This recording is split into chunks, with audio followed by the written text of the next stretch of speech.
नमस्कार दोस्तों, मैं आपकी दोस्त वंदना। आज मैं आपके लिए लेकर आई हूँ बंग महिला की कहानी दुलाई वाले। तो चलिए सुनते हैं कहानी दुलाई वाले। काशी जी के दशामेघ घाट पर स्नान करके एक मनुष्य बड़ी व्यग्रता के साथ गोदौलिया की तरफ आ रहा था। एक हाथ में मैली सी तौलिया लपेटी हुई भीगी धोती और दूसरे में सुरती की गोलियां की कई डिबिया और सुंगनी की एक पुड़िया थी। उस समय दिन के 11 बजे थे। गोदौलिया की बाईं तरफ जो गली है उसके भीतर एक और गली में थोड़ी दूर पर एक टूटे मकान से पुराने मकान में वह जा घुसा। मकान के पहले खंड में बहुत अंधेरा था, पर ऊपर की जगह मनुष्य के वासोपयोगी थी। नवागत मनुष्य धड़धड़ाता हुआ ऊपर चढ़ गया। वहाँ एक कोठरी में हाथ की चीज़ें रख दी और सीता सीता कहकर पुकारने लगा। क्या है? कहती हुई एक 10 बरस की बालिका आ खड़ी हुई। तब उस पुरुष ने कहा, सीता जरा अपनी बहन को बुला ला। अच्छा कहकर सीता चली गई और कुछ देर में एक नवीना स्त्री आकर उपस्थित हुई। उसे देखते ही पुरुष ने कहा, लो, हम लोगों को तो आज ही जाना होगा। इस बात को सुनकर स्त्री कुछ आश्चर्ययुक्त होकर और झुंझलाकर बोली, आज ही जाना होगा? यह क्यों? भला आज कैसे जाना हो सकेगा? ऐसा ही था तो सवेरे भैया से कह देते। तुम तो जानते हो कि मुँह से कह दिया बस छुट्टी हुई। लड़की कभी विदा की होती तो मालूम पड़ता। आज तो किसी सूरत में जाना नहीं हो सकता। तुम आज कहती हो हमें तो अभी जाना है।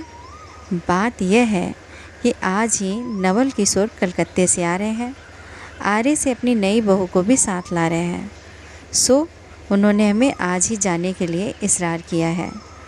हम सब लोग मुगल सराय से साथ इलाहाबाद चलेंगे। उनका तार मुझे घर से निकलते ही मिला। इसी से मैं झट नहा धोकर लौट आया। बस अब करना ही क्या है? कपड़ा वपड़ा जो कुछ हो बांध बूंद कर घंटे भर में खा पी कर चली चलो। जब हम तुम्हें विदा कराने आए ही हैं तब कल के बदले आज ही सही। हाँ, यह बात है, नवल जो चाहे करावे। क्या एक ही गाड़ी में न जाने से दोस्ती में बट्टा लग जाएगा? अब तो किसी तरह रुकोगे नहीं, ज़रूर ही उनके साथ जाओगे। पर मेरे तो नाको दम आ जाएगी। क्यों? किस बात से? उनकी हंसी से। और किससे? हंसी ठट्ठा राह में अच्छी लगती है, उनकी हंसी मुझे नहीं भाती। एक रोज़ मैं चौके में बैठी पूड़ियाँ काट रही थी कि इतने में न जाने कहाँ से आकर नवल चिल्लाने लगे, ए बुआ, ए बुआ, देखा तुम्हारी बहू पूड़ियाँ खा रही हैं। मैं तो मारे शर्म के मर सी गई। हाँ, भाभी जी ने बात उड़ा दी सही। वह बोली, खाने दो, खाने पहनने के लिए तो आई हैं। पर मुझे उनकी हंसी बहुत बुरी लगी।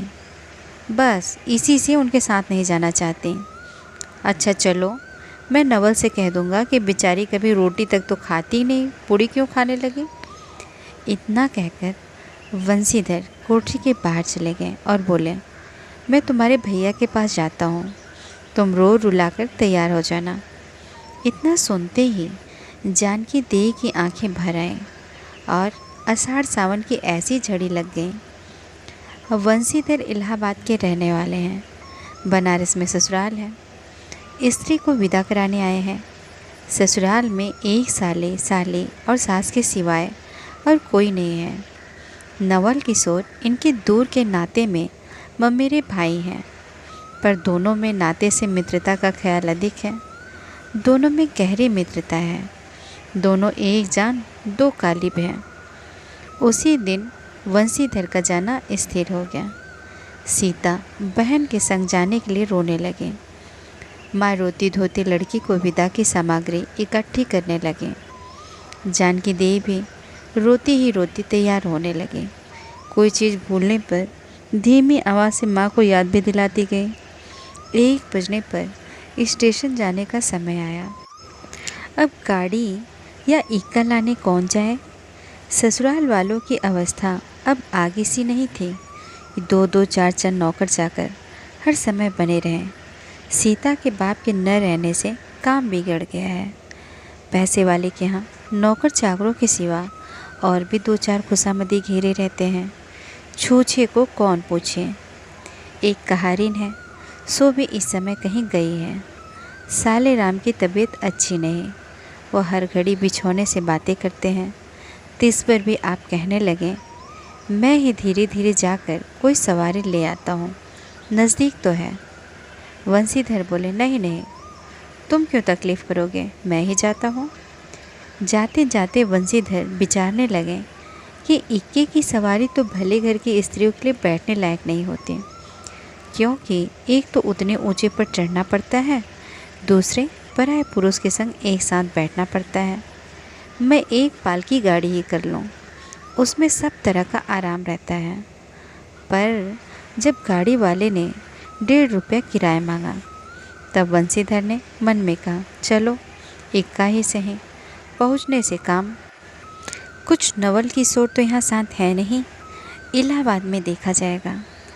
वंशीधर इक्का ले आए और जो कुछ असबाब था इक्के पर रख कर आप भी बैठ गए। जानकी दे बड़ी विकलता से रोती हुई इक्के पर जा बैठी। पर इस अस्थिर संसार में स्थिरता कहाँ, यहाँ कुछ भी स्थिर नहीं। इक्का जैसे जैसे आगे बढ़ता गया, वैसे ही वैसे जानकी की रुलाई भी कम होती गई। सिकरौल के स्टेशन के पास पहुँचते पहुँचते जानकी अपनी आंखें अच्छी तरह पोंछ चुके थे।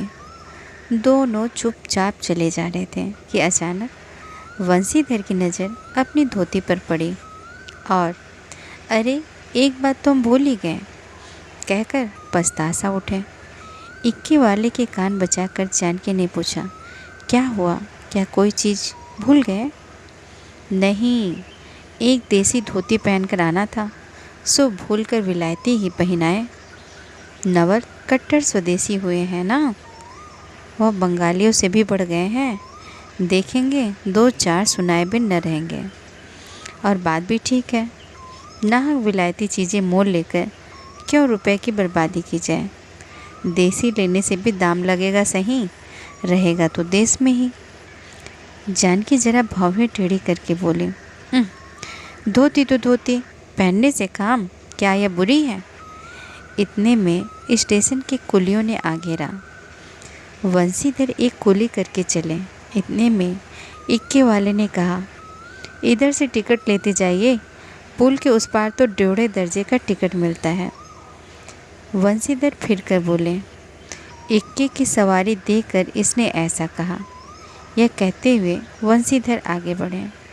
यथा समय रेल पर बैठकर वंशीधर राजघाट पार करके मुगलसराय पहुँचे। वहाँ पर पुल लांघकर दूसरे प्लेटफॉर्म पर जा बैठे।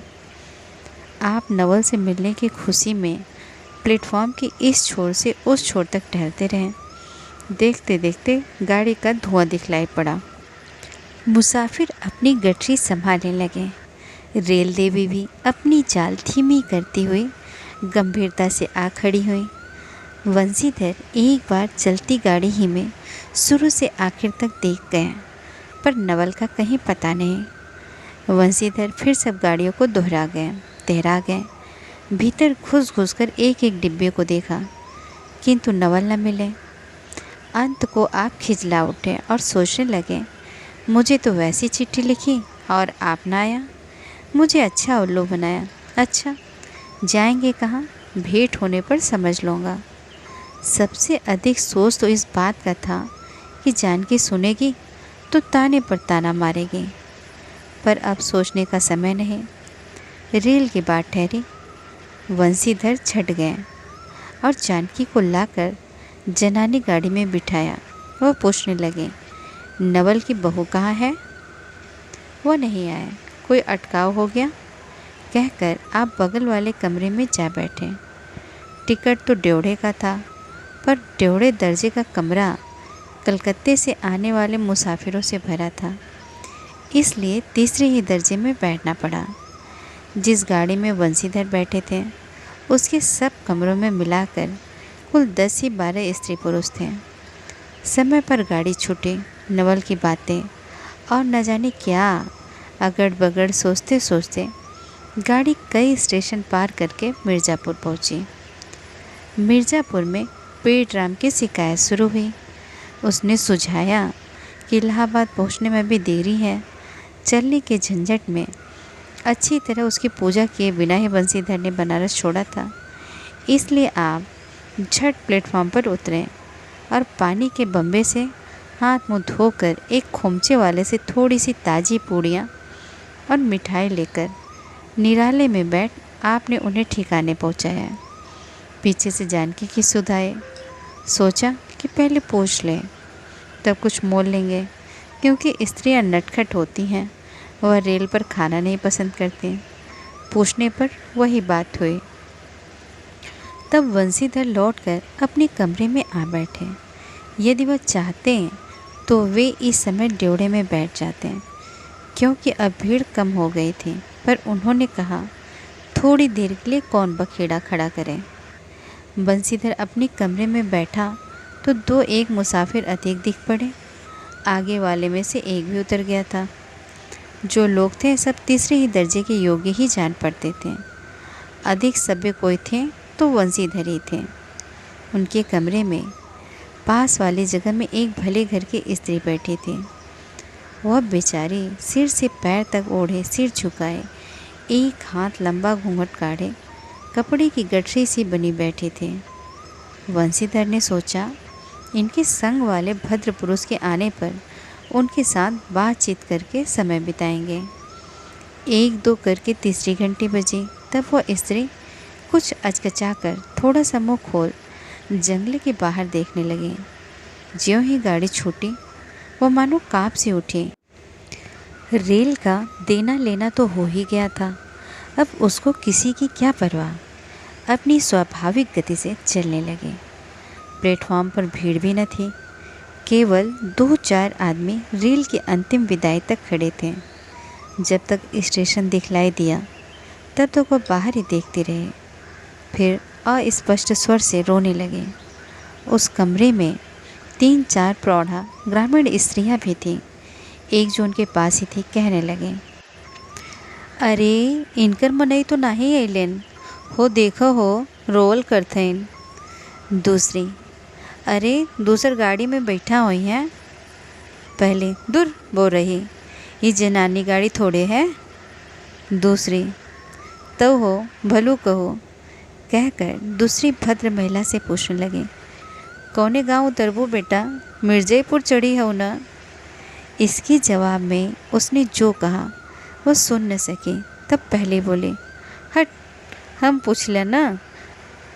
हम कहाँ उतरबू हो, आए इलाहाबाद। दूसरी, इलाहाबाद कौन गांव है गोइया। पहली, अरे नहीं जानल, प्रयाग जी, जहाँ मनई मकर नहाए जाला। दूसरी, भला प्रयाग जी काहे न जानित, कहीं के नहाई, तोरे पंच के धर्म से 4 दैया नहा चुकी है। ऐसा हो सोमवारी और अगहन दका लाग रहा तो तोरे काशी जी नहाई गई रहे। पहली, आवे के तो सब औते जात बटले बाटेन, पुनिया साई तो बेचारो विपत में न पड़ल बाटिन। हे हम पंचा है, राजघाट टिकस कटौली, मुगल के सराय उतरली, होदे फोन चढ़ली। दूसरी, ऐसे एक दाएं हम आवत रहे, एक मिली और मोरे संगे रहे। द कौने टिसनिया पर ओकर मलिकवा उतरे से कि जुड़ते गड़िया खुली। अब भैया वो गरा फाड़ फाड़ नरियाए, ए साहब गड़िया खड़ी कर, ए साहब गड़िया तनी खड़ी कर। भला गड़िया दैनाती काहे के खड़ी होए। पहली, ओ मेरा रुआ बड़ी उजबक रहल, भला केहू के चिल्लाए से रेलियो कहूँ खड़ी होला। उसकी इस बात पर कुल कमरे वाले हंस पड़े। अब जितने पुरुष स्त्रियां थीं, एक से एक अनोखी बातें कहकर अपने अपने तजुर्बे बयान करने लगे। बीच बीच में उस अकेली अबला की स्थिति पर भी दुख प्रकट करते जाते थे। तीसरी स्त्री बोले, टिकसिया पल्ले बायद नाही, हे साहेबवा सुनी तो, कलकत्ते ताय ले मुसलिया ले, अरे इहो तो नाही कि दूर से आवत रहलेन, फरागत के बदे उतरलेन। चौथी, हम तो इनके संगे के आदमी के देखबो ना किया गोइया। तीसरी, हम देखे रहली हो, मजे के टोपी दिखले रहलेन। इस तरह उनकी बेसिर पैर की बातें सुनते सुनते बंसीधर ऊब उठे। तब वह उन स्त्रियों से कहने लगे, तुम तो नाहक उन्हें और भी डरा रही हो। ज़रूर इलाहाबाद तार गया होगा और दूसरी गाड़ी से वे भी वहाँ पहुँच जाएंगे। मैं भी इलाहाबाद ही जा रहा हूँ, मेरे संग भी स्त्रियाँ हैं। जो ऐसा ही है तो दूसरी गाड़ी के आने तक मैं स्टेशन पर ही ठहरूँगा। तुम लोगों में से कोई प्रयाग उतरे तो थोड़ी देर के लिए स्टेशन पर ठहर जाना। इनको अकेले छोड़ देना उचित नहीं। यदि पता मालूम हो जाएगा, मैं इन्हें इनके ठहरने के स्थान पर भी पहुंचा दूंगा। वंशीधर की इन बातों से उन स्त्रियों की वाक्य धारा दूसरी ओर बह चली। हाँ, यह बात तो भली कही, नाही भैया, हम पछे काहे के केहू से कुछ कहीं। अरे एक एक करत न बाय तो दुनिया चलत कैसे बाय, इत्यादि ज्ञान गाथा होने लगी। कोई कोई उस बेचारी को सहारा मिलते देख खुश हुए और कोई कोई नाराज़ भी हुए। क्यों, सो मैं आपसे नहीं बतला सकती। इस गाड़ी में जितने मनुष्य थे सभी ने इस विषय में कुछ न कुछ कह डाला था। पिछली सीट में केवल एक स्त्री, जो फरासीसी की छीट की दुलाई ओढ़े अकेली बैठी थी, कुछ नहीं बोली। कभी कभी घूंघट के भीतर से एक आँख निकाल कर वंशीधर की ओर ताक देती थी और सामना हो जाने पर फिर मुंह फेर लेते थे। वंशीधर सोचने लगे कि यह क्या बात है। देखने में तो यह भले घर की मालूम होती है, पर आचरण इसका अच्छा नहीं। गाड़ी इलाहाबाद के पास पहुंचने को है। वंशीधर उस स्त्री को धीरज दिलाकर आकाश पाताल सोचने लगे। यदि तार से कोई खबर न आई होगी तो दूसरी गाड़ी तक स्टेशन पर ही ठहरना पड़ेगा, और जो उससे भी कोई न आया तो क्या करूँगा। जो हो, गाड़ी नैनी से छूट गई। अब उन अशिक्षिता स्त्रियों ने फिर मुँह खोला। कह भैया, जो केहू बिन टिकस के आवत होए तो ओकर का सजाए होला। अरे ओका ई नाही चाहत रहा कि मेहरारू के तो बैठाई दिलेन और अपना तौन टिकस ले के चल दिलेन। किसी किसी आदमी ने यहाँ तक दौड़ मारे कि रात को बंसीधर इसके जेवर छीन कर रफू चक्कर हो जाएंगे। उस गाड़ी में एक लाठी वाला भी था। उसने खुल्लम खुल्ला कहा, क्या बाबूजी, कुछ हमरो साझा। उसकी बात पर वंशीधर क्रोध से लाल हो गए। उन्होंने उसे खूब धमकाया। उस समय तो वह चुप हो गया, पर यदि इलाहाबाद उतरता तो वंशीधर से बदला लिए भी न रहता। वंशीधर इलाहाबाद में उतरे। एक बुढ़िया को भी वहाँ उतरना था। उससे उन्होंने कहा, उनको भी अपने संग उतार लो। फिर इस बुढ़िया को उस स्त्री के पास बिठाकर आप जानकी को उतारने गए। जानकी से सब हाल करने पर वह बोली, अरे जाने भी दो, किस बखेड़े में पड़े हो। पर बंसीधर ने न माना। जानकी को और उस भद्र महिला को एक ठिकाने बिठाकर आप स्टेशन मास्टर के पास गए। वंशीधर के जाते ही बुढ़िया, जिसे उन्होंने रखवाली के लिए छोड़ा था, किसी बहाने से भाग गए। स्टेशन मास्टर से पूछने पर मालूम हुआ कि कोई तार नहीं आया। अब तो वंशीधर बड़े असमंजस में पड़े। टिकट के लिए बखेड़ा होगा, क्योंकि वह स्त्री बेटिकट है। लौट कर आए तो किसी को न पाया। अरे ये सब कहाँ गए, यह कहकर चारों तरफ देखने लगे, कहीं पता नहीं। इस पर वंशीधर घबराए। आज कैसी बुरी साइट में घर से निकले कि एक के बाद एक दूसरी आफत में फंसते चले आ रहे हैं। इतने में अपने सामने उस दुलाई वाले को आते देखा। तू ही उन स्त्रियों को कहीं ले गई है। इतना कहना था कि दुलाई से मुँह खोलकर नवल किशोर खिलखिला उठे। अरे यह क्या, सब तुम्हारी ही करतूत है। अब मैं समझ गया कैसा गजब तुमने किया है। ऐसी हंसी मुझे नहीं अच्छी लगती। मालूम होता है कि वो तुम्हारी बहू ही थी। अच्छा, तो वे लोग गई कहाँ? वे लोग तो पालकी गाड़ी में बैठी हैं, तुम भी चलो। नहीं, मैं सब हाल सुन लूँगा तब चलूँगा। हाँ, ये तो कहो तुम मिर्ज़ापुर में कहाँ से आ निकले? मिर्ज़ापुर नहीं, मैं तो कलकत्ते से बल्कि मुग़ल सराय से तुम्हारे साथ चला रहा हूँ। तुम जब मुग़ल सराय में मेरे लिए चक्कर लगाते थे तब मैं ड्योढ़े दर्जे में ऊपर वाले बेंच पर लेटे तुम्हारा तमाशा देख रहा था। फिर मिर्ज़ापुर में तुम पेट के धंधे में लगे थे। मैं तुम्हारे पास से निकल गया पर तुमने न देखा। मैं तुम्हारी गाड़ी में जा बैठा, सोचा कि तुम्हारे आने पर प्रकट होऊंगा। फिर थोड़ा और देख ले करते करते यहाँ तक नौबत पहुँची। अच्छा, अब चलो, जो हुआ उसे माफ़ करो। यह सुन वंशीधर प्रसन्न हो गए। दोनों मित्रों में बड़े प्रेम से बातचीत होने लगी। वंशीधर बोले, मेरे ऊपर जो कुछ बीती सो बीती, पर वह बेचारी जो तुम्हारे गुणवान के संग पहली बार रेल से आ रही थी, बहुत ही तंग हुए। उसे तो तुमने नाहक रुलाया, वो बहुत ही डर गई। नहीं जी, डर किस बात का, हम तुम दोनों गाड़ी में न थे? हाँ, पर यदि मैं स्टेशन मास्टर से इत्तला कर देता तो बखेड़ा खड़ा हो जाता ना। अरे तो क्या, मैं मर थोड़ी ही गया था। 4 हाथ की धुलाई की भी साथी कितनी। इसी तरह बातचीत करते करते दोनों गाड़ी के पास आए। देखा तो दोनों मित्र वधुओं में खूब हंसी हो रही थी। जानकी कह रही थी, अरे तुम क्या जानो, इन लोगों की हंसी ऐसी ही होती है। हंसी में किसी के प्राण भी निकल जाए तो उन्हें दया ना आए। खैर, दोनों मित्र अपनी अपनी घरवाले को ले राजी खुशी घर पहुँचे और मुझे भी उनकी ये राम कहानी लिखने से छुट्टी मिली।